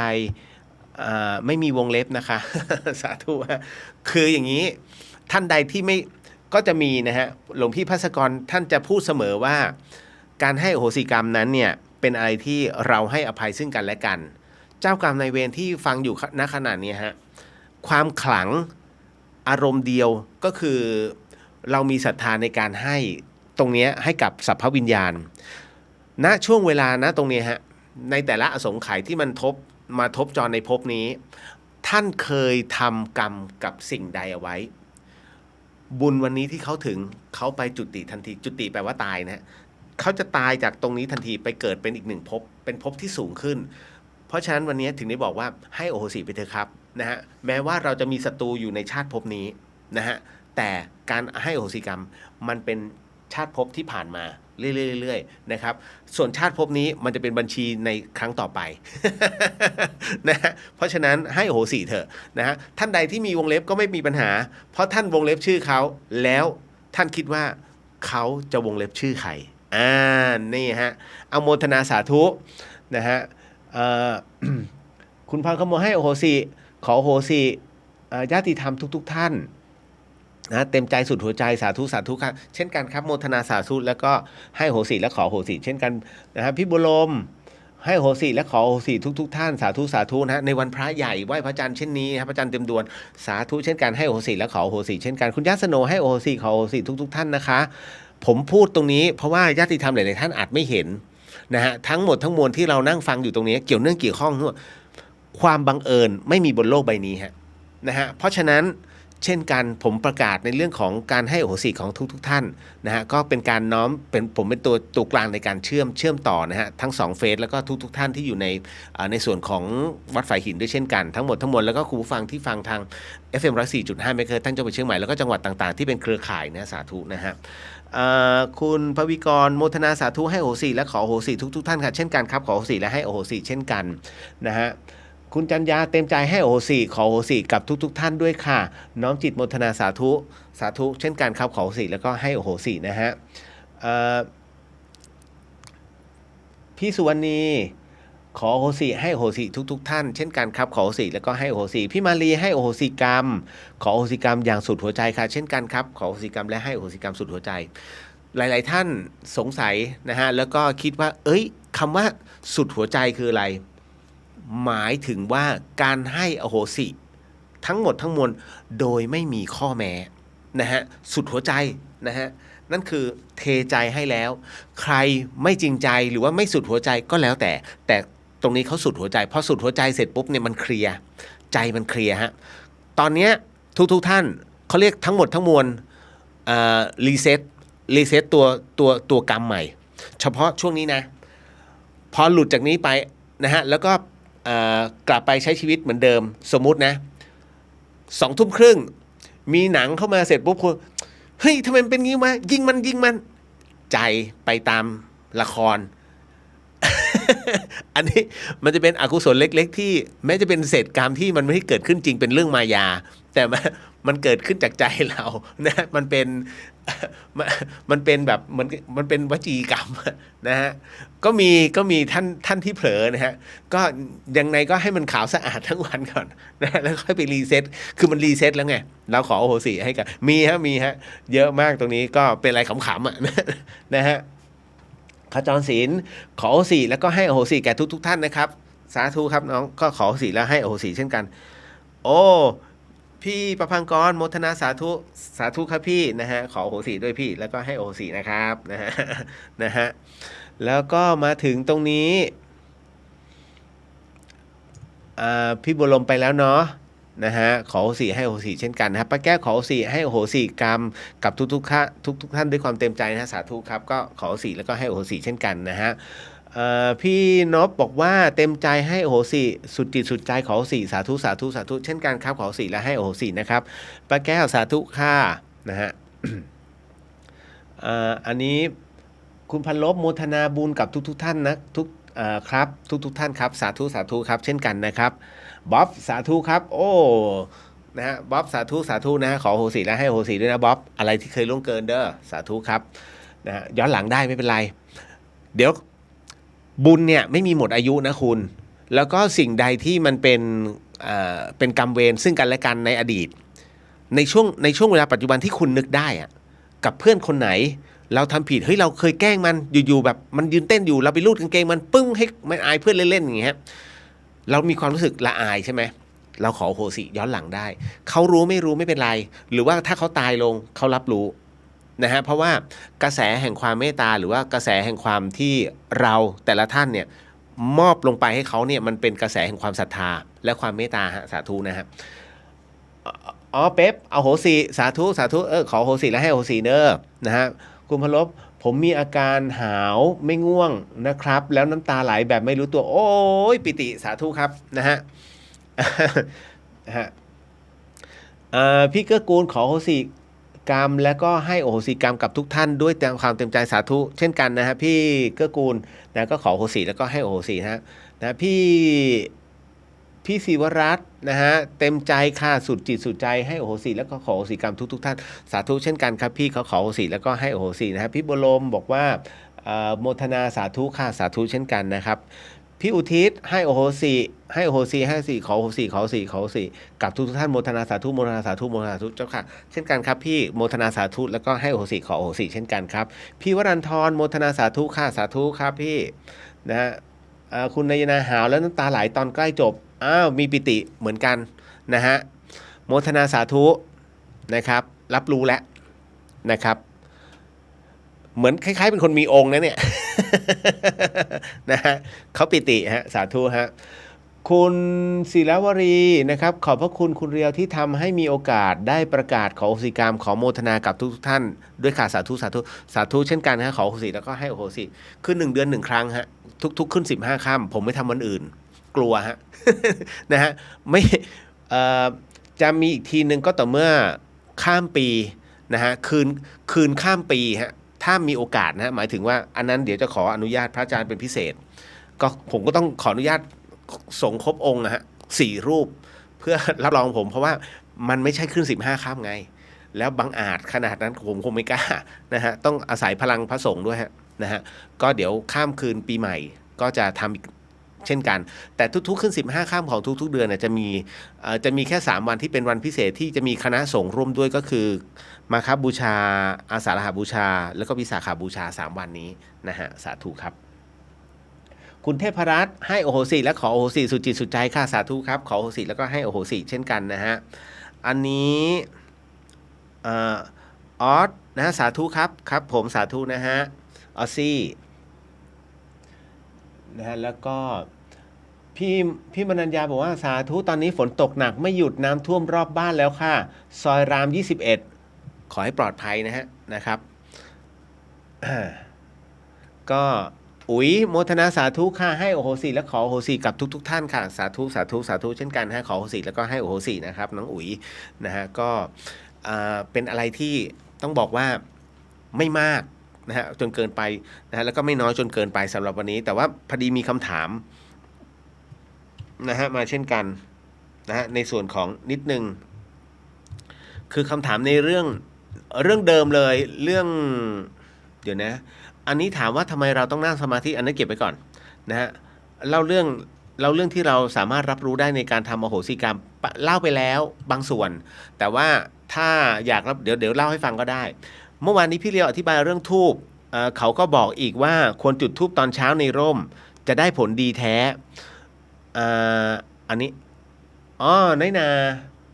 ขอโหสิกรรมค่ะสาธุสาธุเช่นกันน้อยนานะฮะก็ขอโอโหสิแล้วก็ให้โอโหสิเช่นกันเนาะคุณสุชัญญาบอกว่าโชคดีมากเข้ามาเจอพอดีก่อนทำพิธีวันนี้สาธุสาธุค่ะยินดีครับโมทนาสาธุแล้วก็ให้โอโหสิขอโอโหสิเช่นกันนะฮะคือกรณีเรื่องธูปเนี่ยแล้วก็มีคนทำคอนเทนต์นะฮะว่าในส่วนของการจุดธูปเพื่อจะต้องจุดในร่มเท่านั้นบางคนบอกจุดกลางแจ้งเท่านั้นถึงจะได้ผลเพราะว่ามันจะมีความสว่างไสวนะฮะอันนี้เมื่อวานอธิบายไปแล้วคือผมขออธิบายอีกรอบนะเพราะเมื่อวานอาจจะหลายๆท่านไม่ได้ฟังไม่ได้ชมคือธูปเนี่ยนะฮะที่มาที่ไปเนี่ยย้อนกลับไปเลยเป็นพันปีพุทธศาสนาของเราเกิดขึ้นก็คือจริงเกิดเป็นอสงไขยแล้วเพราะว่าของเราตรงนี้ก็คือเป็นพระเจ้าพระองค์ที่4ถูกไหมฮะนะฮะก็พระองค์ที่1ในกลับนี้นะฮะก็คือพระกกุสันโธนะฮะพระกกุสันโธพระโกนาคมโนนะฮะแล้วก็พระกัสสโปอันนี้เป็นพระโคตโมนะฮะอันนี้ก็คือ4พระองค์นะครับเพราะฉะนั้นองค์พระสัมมาสัมพุทธเจ้าในช่วงของเราเนี่ยจึงเป็นช่วงที่มีอายุสั้นที่สุดนะฮะก็คือไม่ถึง100 ปีนะฮะเพราะฉะนั้นณตรงนี้นี่เองตอนนี้ 2,000 กว่าปีถูกไหมฮะ 2,600 ปีแต่ผมกำลังพูดถึงว่าอียิปต์เนี่ยมันมีมานะฮะหลายพันปีแล้วนะคือก่อนพุทธศาสนานะแต่ในขณะเดียวกันนะฮะณตรงนี้พูดถึงในเรื่องของทูบคือเครื่องหอมนะฮะถ้าตามเหตุปัจจัยทูบคือเครื่องหอมซึ่งสมัยก่อนเป็นเปลือกไม้ชนิดพิเศษที่จุดแล้วมีความหอมเกิดขึ้นเขาจะใช้ในการบูชาเทพเจ้าสิ่งศักดิ์สิทธิ์รวมถึงพูดผีวิญญาณอันนี้ตั้งแต่ในสมัยอียิปต์นะฮะอย่างที่ผมกล่าวบอกไว้ว่าอย่างบูชาเทพเจ้าของเขาจะมีพวกงูใช่ไหมฮะสัญลักษณ์ของคลีโอพัตรานะฮะมีงูมีแมวด้วยนะฮะใครที่เป็นทาสแมวจงจำไว้แมวสำหรับอียิปต์คือเทพเจ้านะฮะมีอินทรีคือมีนกเหยี่ยวมีอินทรีนะฮะก็นั่นคือเป็นเทพเจ้าของเขานะฮะดังนั้นทั้งหมดทั้งมวลเนี่ยเวลาเขาจะบูชาเทพเนี่ยเขาจะใช้ใบทาน่านะฮะใบทาน่า จริงๆมันชื่อใบทาน่า9 ใบนะฮะจุดเพื่อเอากลิ่นเนี่ยเรียกเป็นการบูชารับรู้ไม่รู้ตอบไม่ได้แต่มันมีมาตั้งแต่โบราณหลังจากนั้นเมื่อมีการคืออียิปต์มันเป็นประเทศที่ยิ่งใหญ่นะฮะแล้วมีการเหมือนกับไปสู้รบกวาดต้อนเอาเฉลยมาเป็นทาสนะในแต่ละกลุ่มเผ่านะดังนั้นการทรมานจึงเกิดขึ้นเพราะว่าเขามีการทรมานเพื่อให้สร้างพีระมิดนะฮะพีระมิดเพื่อเอาไว้สำหรับกษัตริย์เนี่ยที่จะต้องครองราชย์เนี่ยเมื่อตายลงจะเอาไปไว้ในพีระมิดแต่ด้วยความที่ทนทุกข์ทรมานมากๆไม่ไหวเขาก็เลยเกณฑ์ไพร่พลทั้งหมดทั้งมวลเนี่ยหนีฮะข้ามแม่น้ำนะฮะณช่วงตรงนั้นเลยฮะไทกรีสนะฮะ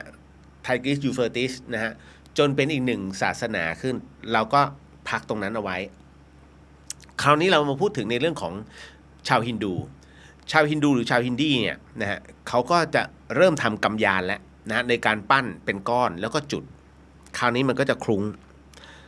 เป็นการบูชาเทพเช่นกันนะฮะเมื่อถึงคราวของพระพุทธศาสนาเกิดขึ้นนะฮะ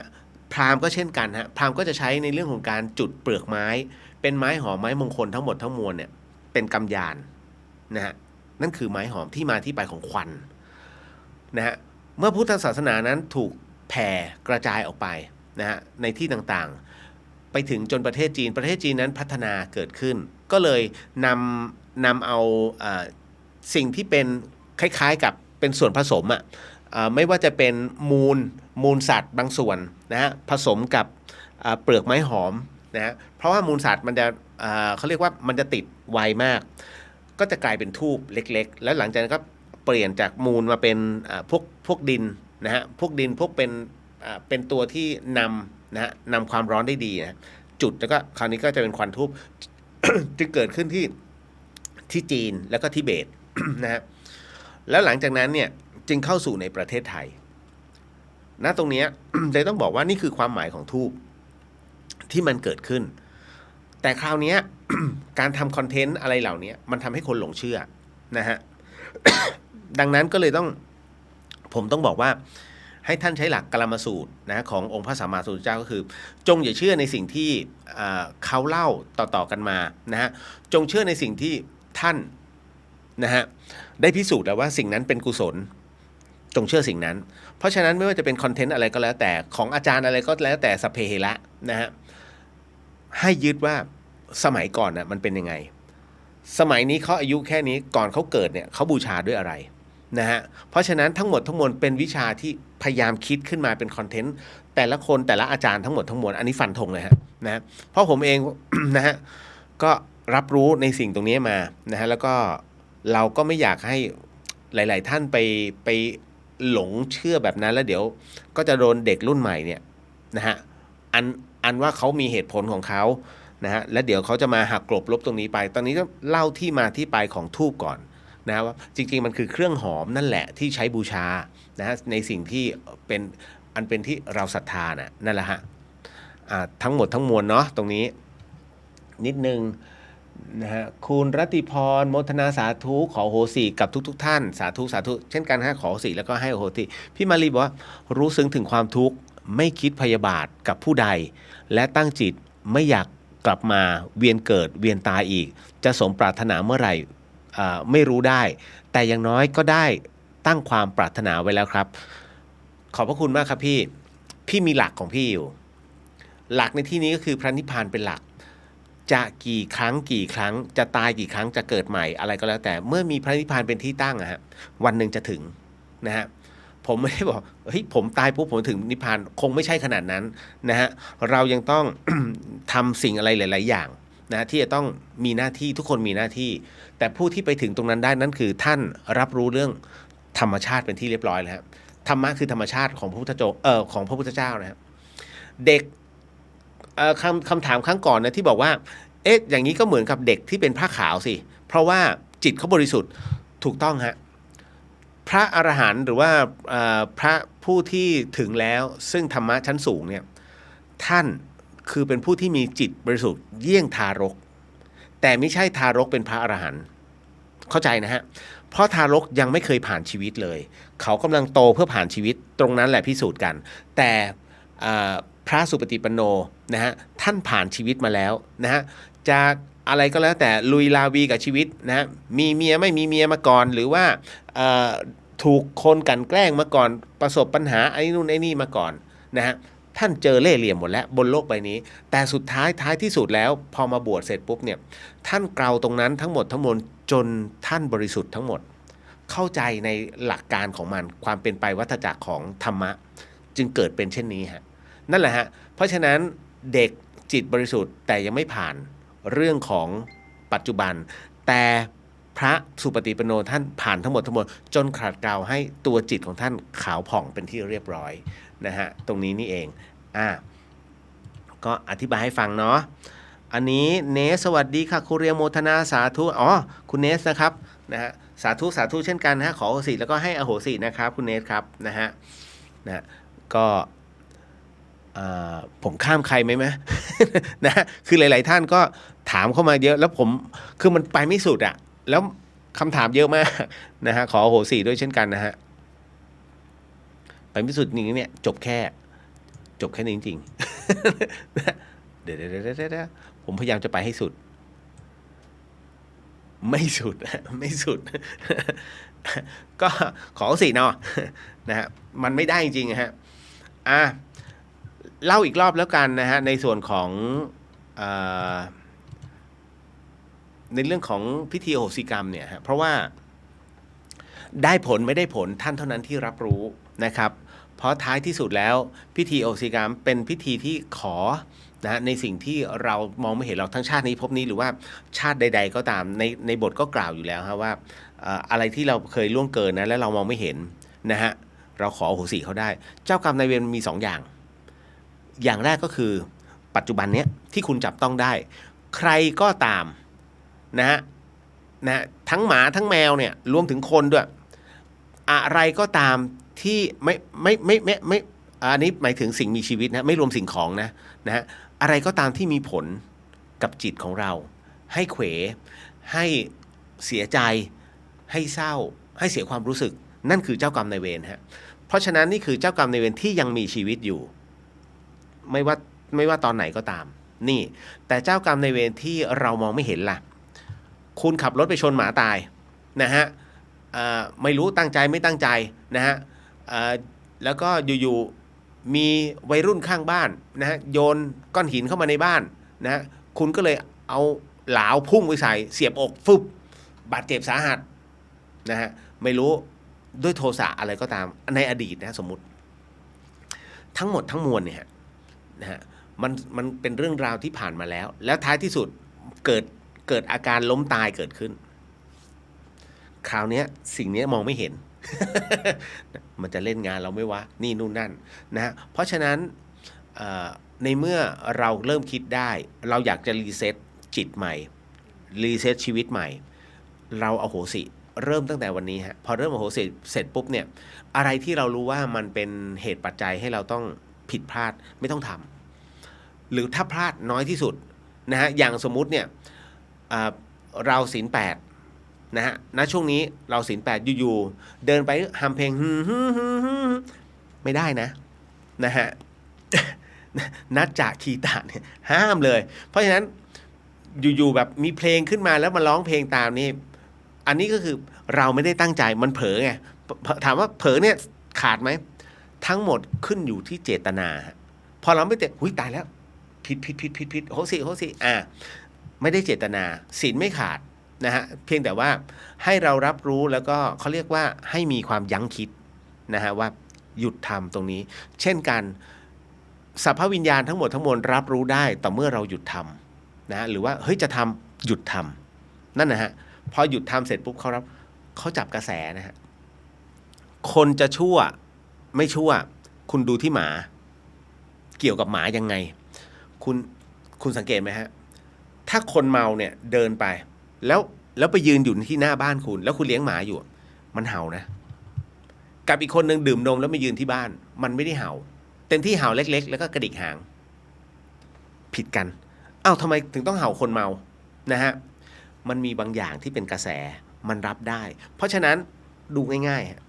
ๆจริงไหมนะฮะผมใช้คำว่าส่วนใหญ่บางคนบอกไม่จริงนิดหนึ่งนิดหนึ่งก็ให้สังเกตให้ดีเนี่ยแหละง่ายๆเลยฮะเพราะฉะนั้นคนทุกคนจึงมีกระแสแห่งความดีนะและก็กระแสแห่งความอาฆาตแค้นด้วยเช่นกันเพราะฉะนั้นในเรื่องของความอาฆาตพยาบาทมันจะมีไอดำที่เกิดขึ้นนะฮะแล้วก็รู้เวลาคุณไม่สบายสังเกตไหมฮะถ้าคุณมีหมาแมวนะคุณสังเกตมันดิมันจะเดินมาใกล้ๆมันจะคอยมันจะเป็นห่วงมากและยิ่งมีหมาง่ายๆเลยคุณแกล้งเป็นลมเดินปุ๊บแล้วเป็นลมนะในบ้านปุ๊บมันจะมาอยู่ข้างๆคุณคือมันไม่รู้หรอกว่าอะไรแต่หนึ่งมันรู้ได้ว่าเจ้าของมันกำลังเป็นอะไรอันที่สองก็คือว่ามันมีความห่วงเพราะอากัปกิริยาเราเป็นตัวฟ้องแล้วตัวรัศมีของเราเป็นตัวฟ้องด้วยว่าบัดเนี้ยเราเริ่มนิ่งเวลาคุณแกล้งหลับมันจะนิ่งตามนะตัวออร่าคุณก็จะนิ่งตามหมาจะรับรู้กระแสตรงนั้นฮะลองดูก็ได้เล่นกับมันนะแต่อย่าเล่นเยอะนะสงสารมัน นะฮะเอาละก็เดี๋ยวนะฮะทำไมมันหลุดมานี้เรียบร้อยก็วันนี้คงพอแค่นี้ก่อนเนาะนะฮะเริ่มแล้วครับ เริ่มเพลียเริ่มเพลียเริ่มเปรี้ยนะฮะมันดูดฮะ อ่ะเดี๋ยวขออนุญาตนะครับ ก็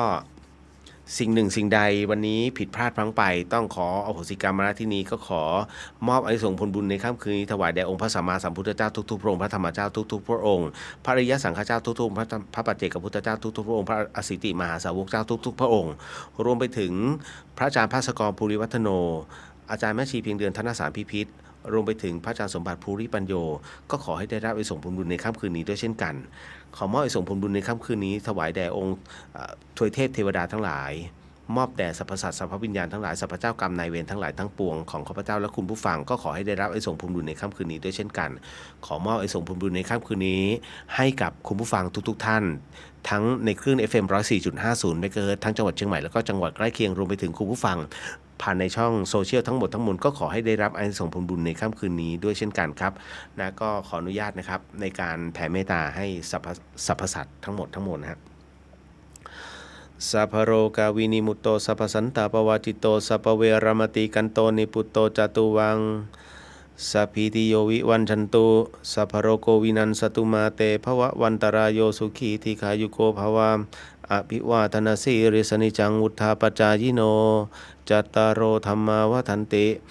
อายุวันโนสุขังพลังนิพพานังปรมังสุขัง